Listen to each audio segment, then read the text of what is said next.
What's going on, guys? Boss OP6 here, back to another video, and today I'm here to do a AEW Dynamite review. We are live in Chicago, Illinois, and this was a pretty damn good show for the most part. There were a couple things that I didn't really care for, but overall, this was a really solid show with a fantastic main event. But I'll get to that here in a little bit. So anyways, let me know down in the comments section below what you guys thought about this show. But before I get into the review, I have found out that Shane McMahon has been released by the WWE. I'm going to give my quick thoughts on that. That is bullshit. Look, I'm not a huge Shane McMahon fan. His stint in the Royal Rumble was kind of unnecessary and unneeded. But to fire your own children, and for someone to convince you to fire your own children, that is so disrespectful. That is horrible. Horrible.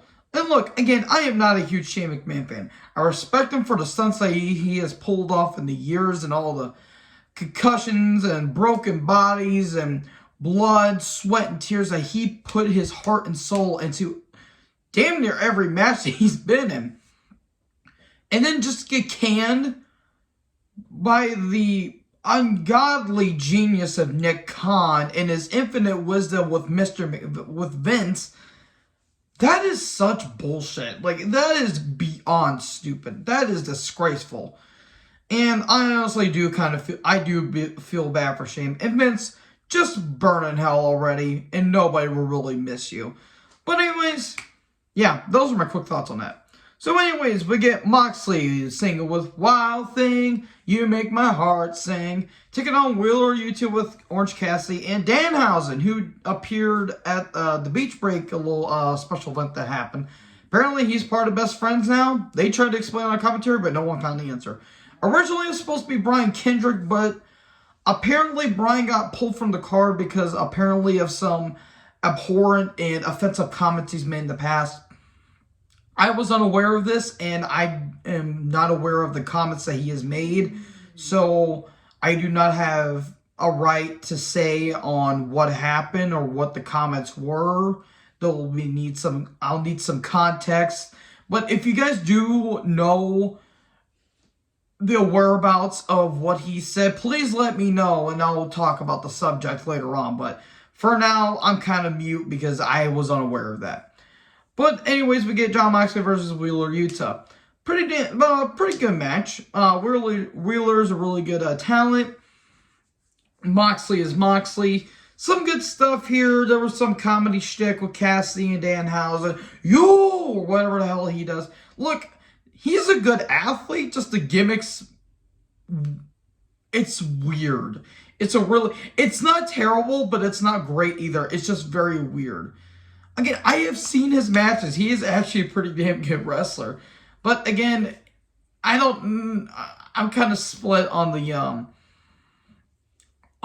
gimmick in question. The dude has charisma leaking, but I don't know. It's just I feel like it might be a little too jarring for my liking.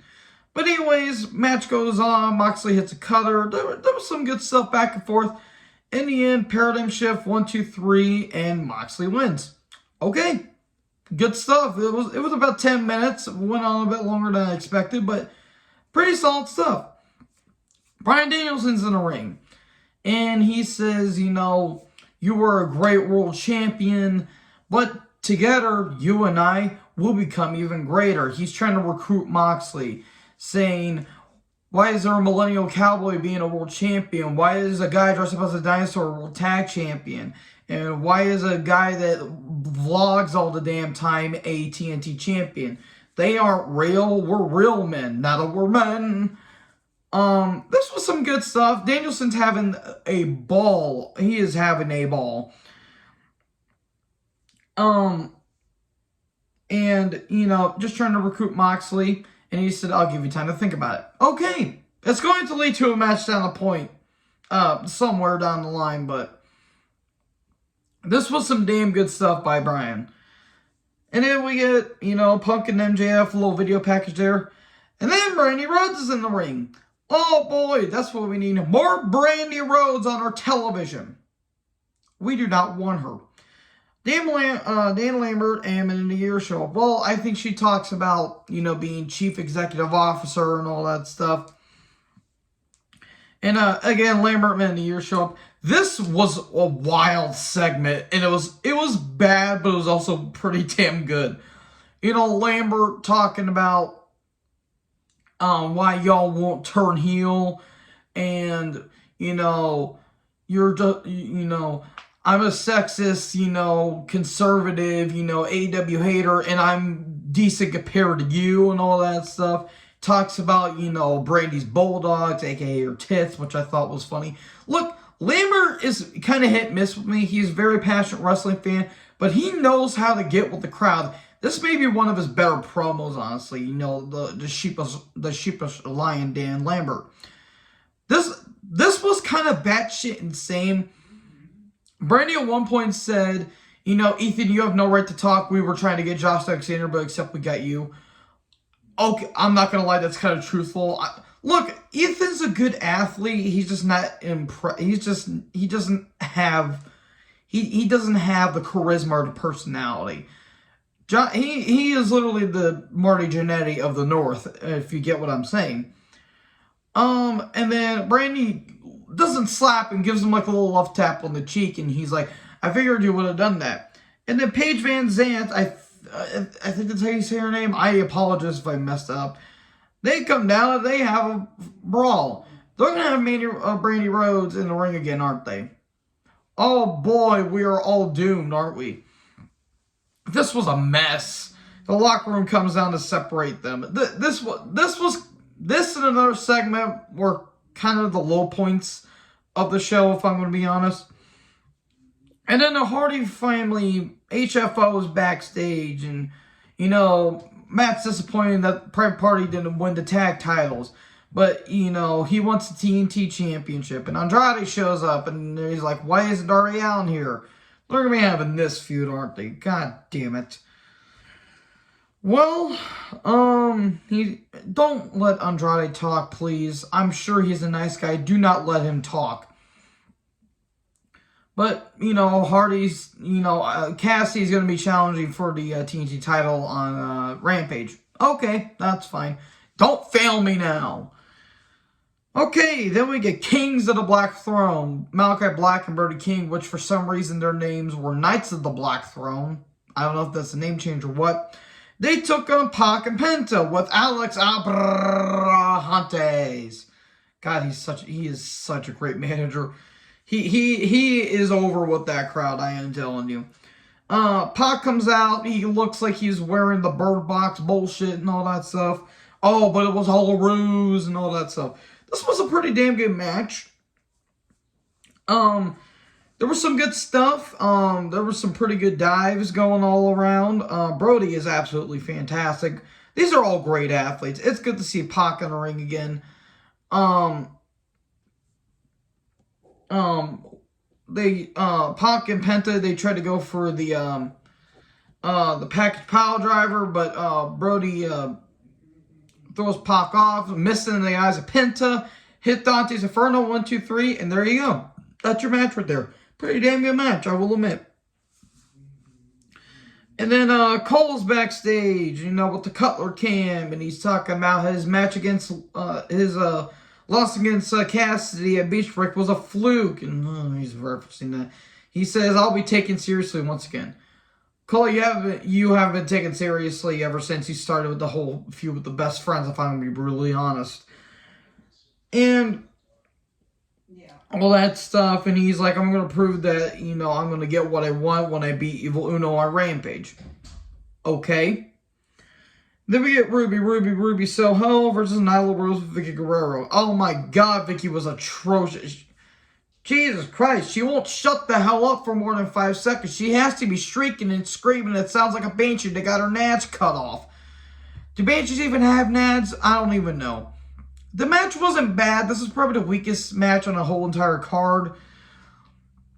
But it was still pretty good for the most part. Ruby hits that kick, but it doesn't really do anything. There was a bump on the apron. Why? Vicky getting involved. She about got threw out. But Vicky nearly gets attacked, but Nyla prevents that. And then a senton, and then the Beast Bomb 1, 2, 3, and Nyla wins. Okay, that's fine. And then the Gun Club are backstage, and Jungle Boy's there. They talk to him, and then they attack him. Then they throw him outside, and Cage and Luchasaurus fend them off. We're still continuing this thing. Then Adam Hangman Page comes down, he talks about, I don't want this death match next week. I want it tonight. I have a 5-year-old at home, and there's mush peas all over the place, and 2 inches of snow, and my flight's going to be canceled tomorrow and all that stuff, so I want my match now. Oh, man, I don't know if this title run's going to work with Page. Look, he is over with the crowd, but I feel like it's starting to get a little redundant at this point. Then Lambert and Roberts come down. And, he's talking about, the Cleveland Indians and all that stuff. And the Chicago Blackhawks and all that stuff. And I'm a Blues fan, and we're not supposed to like the Blackhawks. But if you took a look at history of the whole stuff around the Blackhawks, you'll figure out why I'm a bit skeptical more about that team than I actually am. And, Roberts sounds like a raspy Stone Cold Steve Austin. It's kind of scary. And he says, it's fear that's haunting you and all that stuff. Do you sleep at night? Robert's trying the best he can, but Jake, I feel like you might have to stop being on television there, buddy. And then Archer comes out, he's like, I want this fight now. They have a brawl. And Lambert tries to use a chair, and then Page goes to attack Lambert, but Archer uses a chair or chokeslam on the steps. And a blackout through the table. Okay, there you go. Set up their match next week for the AEW World title. Then we get a little thing for Lethal and Starks. They're going to be having a match for FTW Championship on Rampage for reasons.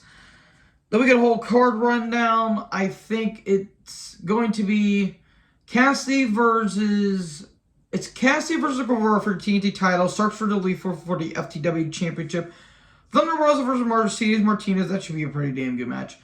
And Uno versus Cole. Okay. And I think they set up for next week, the Texas Death match. I think there was another match that was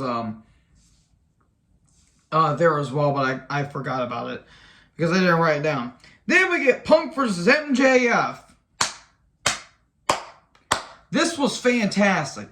This went on for a little bit. This went on for about 40 plus minutes, which there were some times where they slowed it down, and I kind of lost interest in the match a little bit because it was long.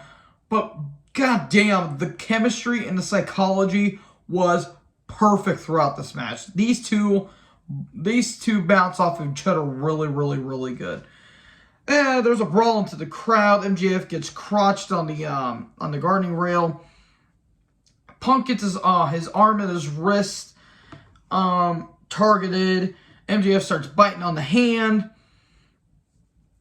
Punk hits a dive, but he kind of clips his knee a little bit. It looked like MJF got knocked out, but he was just selling really good. MJF had a choke with a rope. The ref didn't saw it, and then Punk, passed out, and MJF won. Oh, no. Match gets restarted because the ref found the rope that MJF was using.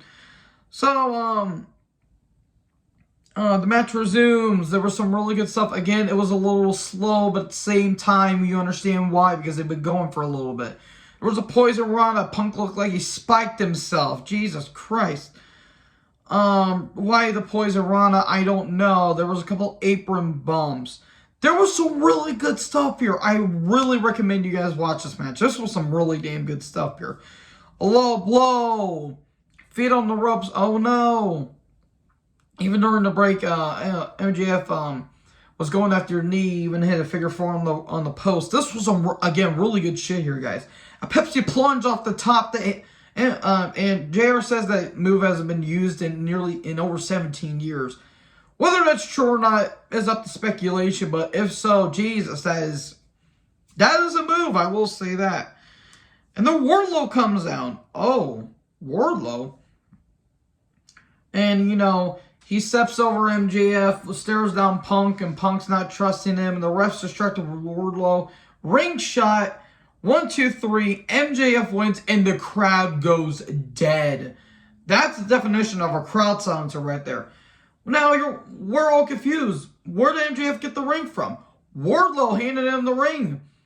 Wardlow handed him the ring. So, maybe that was all a ruse with the whole, you know, Wardlow actually getting built up, you know, to possibly turn on MJF and all that stuff. But nope, it was all a ruse. So, yeah, this was a pretty damn good edition of Dynamite here. So, let me know in that comment section below what you guys thought about this particular episode of Dynamite. Make sure to like, comment, subscribe. Join the herd. I'll talk to you guys in the next video. Peace out.